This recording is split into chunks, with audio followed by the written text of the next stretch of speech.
Okay, so what is this? So yesterday we learned how to create material. We learned how to create surface and how to create edging. Vậy là hôm qua mình đã kết thúc đã học phần tạo các cái thông số liên quan tới bên batch definition cũng như là vật liệu, bề mặt và các cạnh. So the material, surface and edging are inside the part definition. Các phần này tất cả đều nằm trong batch definition. And then this part definition, it describes how the part will look like. Thì cái mục đích chính của phần batch definition này là để mô tả các thông số của chi tiết này, các thông số cơ bản. This part definition will have thickness, right?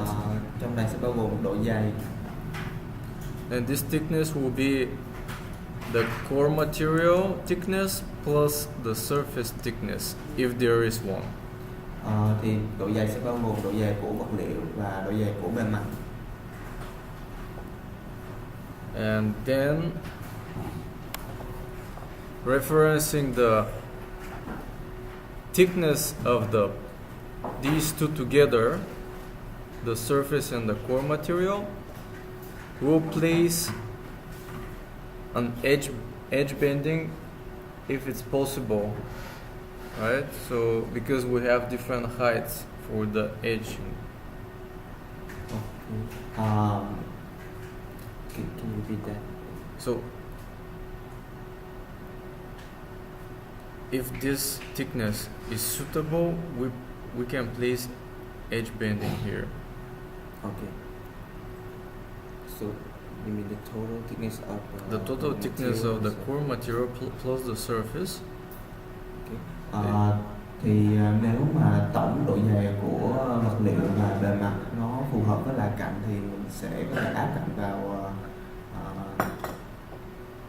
vào cái phần batch definition này.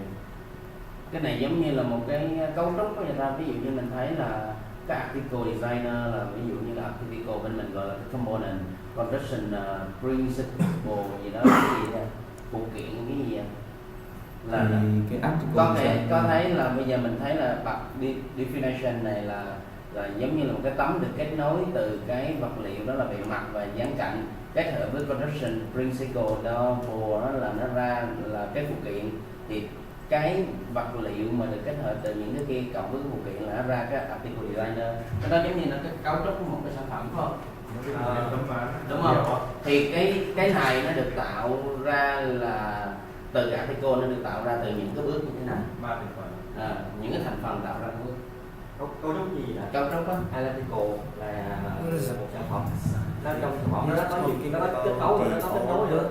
Thì hiểu không? Có nghĩa là đây là giống như là một cái định nghĩa thôi. Cái article designer là cái gì? Cái article designer nó được kết cấu từ cái construction principle với lại cái bậc definition. Cái bậc definition đó thì nó được kết cấu là cái gì? Core material là cái vật liệu thô cộng với cái bề mặt là cái nhan chai của mình, cộng với cái dán cạnh thì nó ra được là như vậy. Cái bậc definition của mình nó sẽ là cái prototype của mình trước đây, không? Nó là một cái prototype, đúng rồi, là một prototype. So tell them that Cái nào mọi người không hiểu thì cứ hỏi, đừng ngại nha, kể cả định mà em dịch cũng được thì có thể trao đổi với anh ấy, bởi vì là anh ấy hiểu về những cái này hơn em. Dạ. So Có first, những từ chuyên ngành em không nắm được không sao. alright. Rồi mình tiếp tục ha. So first, they need to have all the edges that they want to use, all the surfaces, and all the materials. If they want to use it in the system, they need to have it in the database. Okay. Thì trước hết để tạo các thông số liên quan tới batch definition thì mình phải có các thông số của vật liệu, bề mặt cũng như là các viền cạnh, thì mình phải có nó trong cơ sở dữ liệu của mình trước khi có thể sử dụng được. And then after they have them all, they will create part definitions Sau khi kết hợp tất cả lại với nhau thì mình sẽ tạo thành phần path definition. And they're going to use this part definition into a construction principle.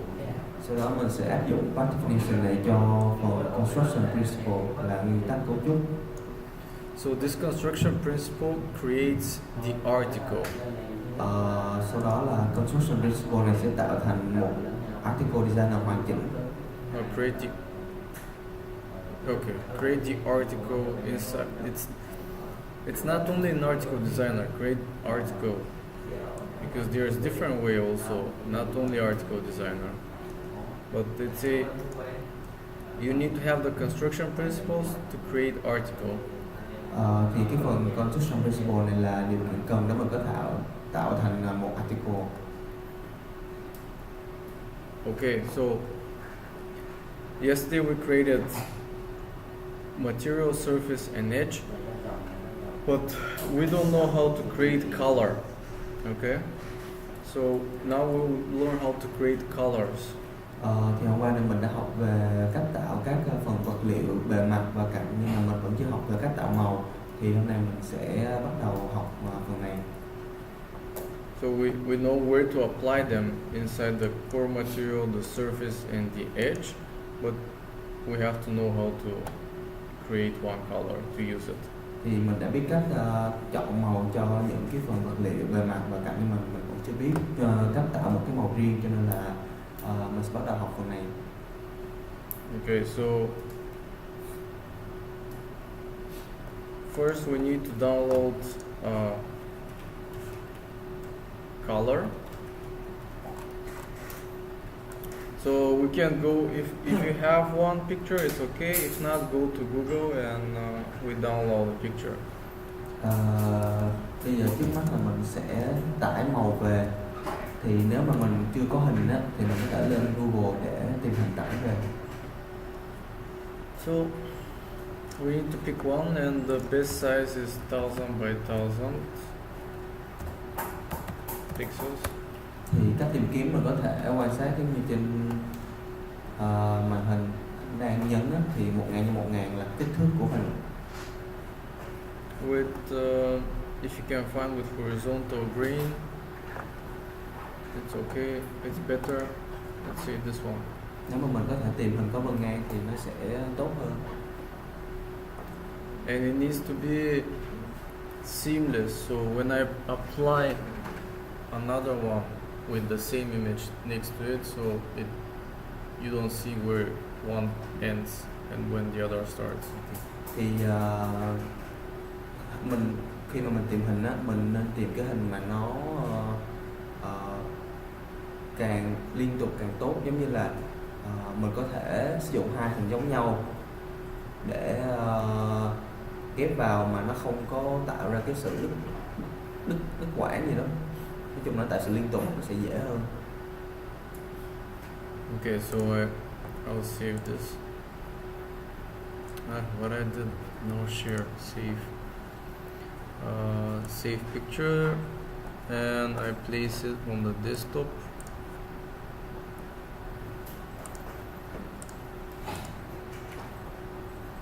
And now it's here, and we need to rename it. We need to have 7 symbols. So bây giờ thì anh đã tải hình từ Google về và anh sẽ bắt đầu đặt tên lại. it's recommended. So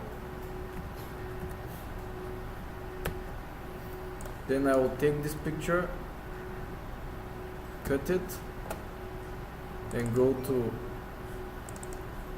this PC, see, well, yours is on the server, have to go to Imos, library, IVIS, and paste. Rồi thì sau khi tải và đặt tên lại thì mình sẽ chép màu vào cái thư mục như là ảnh đang hiển thị trên màn hình. Thì tùy cái thư mục mình cài đặt mà mình sẽ lựa chọn cái thư mục phù hợp. Tại vì của mình là nằm trên server, nhưng mà cái tên thư mục đích nó cũng sẽ gần giống như vậy. So library. In their case, it's going to be in library IVIS.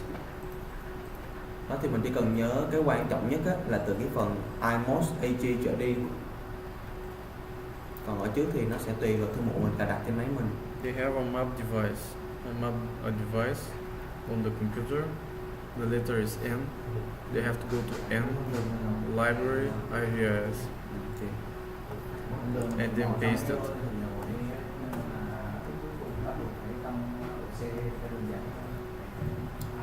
Không nhất thiết phải là OC, anh chỉ cần chép vô đúng cái thư mục màu của cái phần cái thư mục chương trình.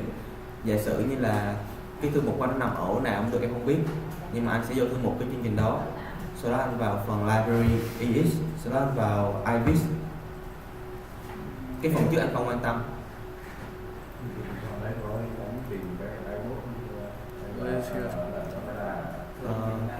He asking about the default destination folder for copy. He said that it doesn't matter. You for copy? Yeah, to copy the color. So I said the most important is the iMOS AG folder. This is like the most important thing. You don't have to care about the other. Yeah, it's okay. Tell them that there is an N library IVIS. That's the folder for them. For there. For them, it's N library because they have map device. That's what it is. Đối với mình thì mình sẽ sử dụng cái đường dẫn như trên này, nó sẽ dễ hơn. Anh thử nhấn vào trong cái folder của mình thử. Cái đường dẫn folder anh nhấn y chang như trên bảng xem. This is the folder for them. Okay. Then after I have this image here. 1 second, because I think I did something. Okay. Anyway. So after that, 1 second. Let me order it in. What is my date? Where is it?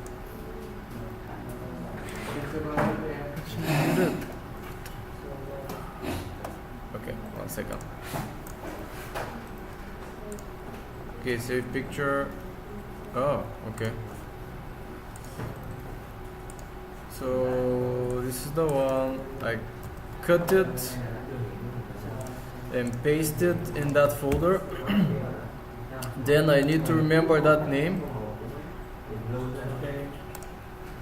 I need to remember that name, and then I go to up here to mat.dwg.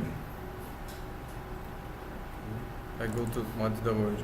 Ok, thì bây giờ mình sẽ vào thư mục mat.dwg trong cái phần bảng, trong cái thư mục màu này. And I pick any of these DWGs, any of these files. Rồi mình có thể chọn bất kỳ một cái file nào có đuôi DWG. So I'll just copy it and paste. Ok, sau đó mình sẽ sao chép cái file mà mình vừa chọn. Then I'll rename with the same name like the image. Sau đó mình sẽ đặt tên trùng với tên của màu mà mình vừa tải về. And capital letters are case sensitive. So it's like if I put capital letter in the image, it needs to be in the DWG the same. Case sensitive. Case sensitive. Thì cái này nó sẽ phân biệt chữ viết hoa và viết thường, cho nên là mình chú ý nha. Nếu mà trong cái bảng màu của mình á, cái tên màu mình đặt là chữ hoa, thì trong cái file này mình cũng phải đặt là chữ hoa để nó tương ứng. Tại vì nó sẽ phân biệt rõ ràng cái nào là chữ hoa, cái nào là chữ thường. Cho nên nếu mà anh đặt tên giống nhưng mà anh viết chữ thường thì nó cũng sẽ không có phân biệt được, nó sẽ không nhận. Đúng rồi. Okay, and after that, you open this. You go right click, open with Sau mosaics. đó để mở cái file này thì mình sẽ nhấn chuột phải là phần open with, là chọn phần mềm để mở. Sau đó mình chọn IMIS, cái phần mềm anh đang di chuột ở trên bảng này. Okay, open with Demos. So I go okay, open. and I have this one here, so that's the name of the WG, and then I just go here in the drawing area and I type materials.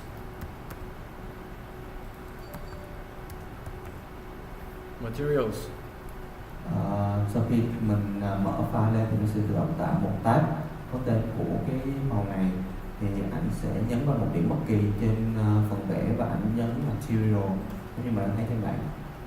Then I press enter. Sau đó mình nhấn enter.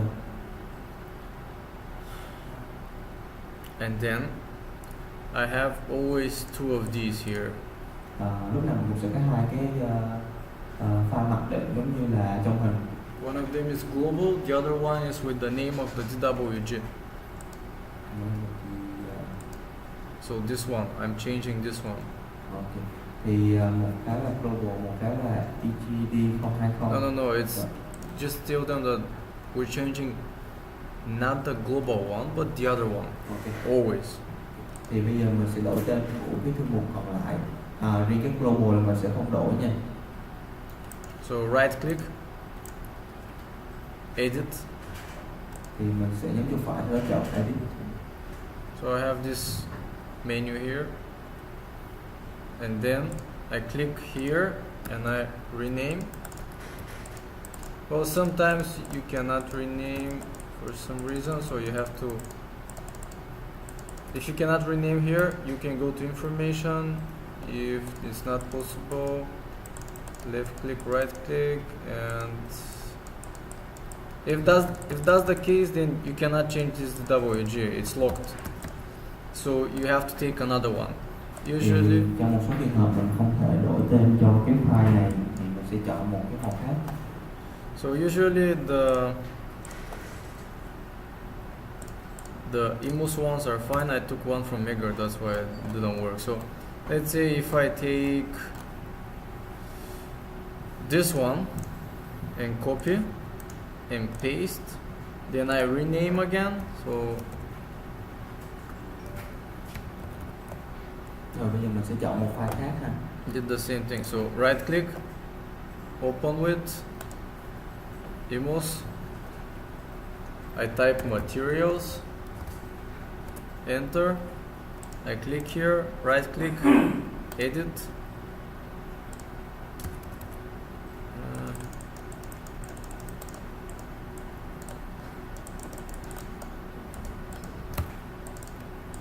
Okay, so you go to the information, you delete this information here, and you type the same as the DWG and the image. So TRN, but it doesn't have to be like this. Whatever name they put on the image. Trong cái trường hợp mà mình không thể đổi tên cho phần cái tab đầu tiên là appearance, thì mình có thể vào tab information để mình đổi tên trực tiếp. Thì tên này nó sẽ trùng với tên của màu mà mình đã đặt tên ha. Thì cái này không phải mặc định, mình có thể đặt tên theo màu mà mình muốn. Then I go to appearance, back. So I was in information, now I go to appearance. Bây giờ mình sẽ trở về cái tab đầu tiên, thì mình thấy là tên đã được thay đổi rồi. Then I click right here where it says name.jpg. Here. You click. Yeah, I click here. Vào cái dòng có tên của tấm hình, tên cũ với lại đuôi là .gbag, .gbg là đuôi của file hình. And then I'm looking for my image. So Sau đó this is mình my sẽ image. chọn màu mà mình đã tải về. Then I click open. Sau đó mình sẽ nhấn open. So now the color is different. Rồi bây giờ thì mình thấy là trên tấm hình đã đổi màu. There are some settings about the image. They can use them if they want to, but for now, just to create, it's okay. Because here is like glossiness and fading and that kind of stuff. So here it's like if I put more glossiness, the reflectivity of the material will be higher. Okay. If I put less, it's not going to be like reflective. Okay. Thì trong cái phần này nó có những cái thông số khác mà mình có thể cài đặt, nhưng mà hiện tại thì mình sẽ tập trung vào hai cái thông số đầu tiên trước. Yeah. No, I mean, it's like this one is just like these are some settings here that they can they can check if they want to. So you see here reflectivity, but actually the glossiness is like it's not exactly reflection. It's like to have like kind of like shine, you know. It's Yeah, I know that, but let me look for the word that's suitable for this. Cái closeness.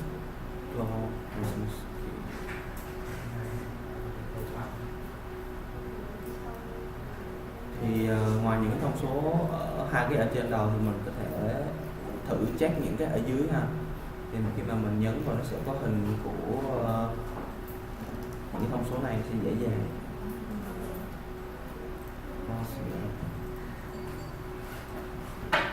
Cái glossy, cái thứ hai nó gần như là độ bóng gì đó, độ bóng của vật liệu á. Nó không phải là tương phản, nó gọi là độ bóng. Còn cái tương phản là ở dưới là cái dòng đầu tiên là reflectivity ha. yeah, I mean these are you have like some settings about the image.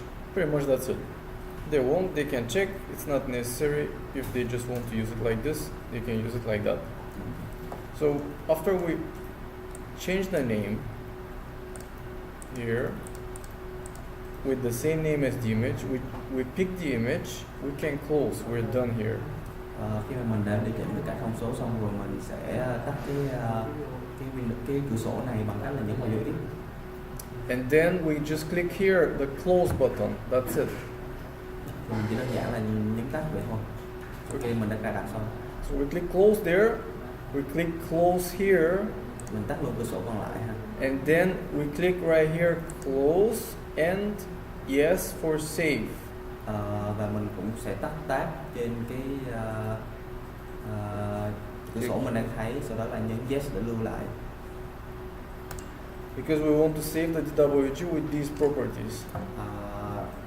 Thì khi mà mình lưu á, thì những cái thông số mà mình đã thay đổi và thiết lập nó sẽ lưu vào trong cái màu này. Then we go to Element Manager, Main Data Element Manager. Sau đó mình vào tab Main Data, mình vào phần Element Manager.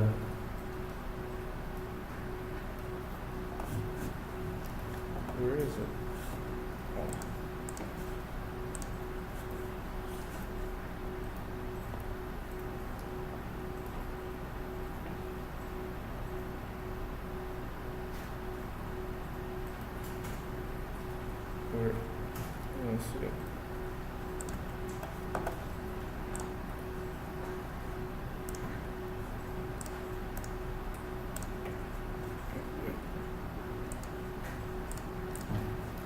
Let's see. One second. I don't see it for some reason, so I'm just going to shut it down. Because, yeah. Tại vì vừa rồi anh mở cửa sổ lên không được cho nên sẽ có động tin truyền lại ha.